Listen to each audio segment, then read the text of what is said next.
யோபித்து 5ஆம் அதிகாரம் 10ஆம் இறைவார்த்தை. அஞ்ச வேண்டாம், விரைவில் கடவுள் உமக்கு நலம் அருள்வார் என்ற நலம் தரும் வார்த்தைகளுக்காய் நன்றி இயேசுவே.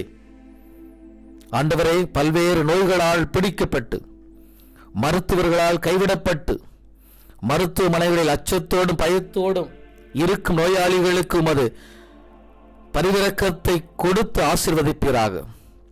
உமது பேரன்பினால் தொட்டு சுகப்படுத்துவீராக. நோயின் வேதனைகளிலிருந்து இன்று ஒரு விடுதலையை கட்டளையிடுவீராக. உடலின் சுகவீனங்களையும் வலிகளை மாற்றி புத்துணர்வையும் புது தெம்பையும் கொடுத்து நிறைவளிப்பீராக. இயேசுவே, அஞ்சாது பயப்படாது எதிர் வரக்கூடிய காரியங்களை சந்தித்து வாழ்க்கையை முன்னேற்றிக் கொள்ள உம்மை நம்புவார்களாக. உம்முடைய அருள் ஆசிர்க்காய் காத்திருப்பார்களாக. இயேசு கிறிஸ்துவின் இனிய நாமத்தில் மன்றாடுகிறோம் எங்கள் நல்ல பிதாவே. ஆமென், ஆமென், ஆமென். மரியே வாழ்க, மரியே வாழ்க.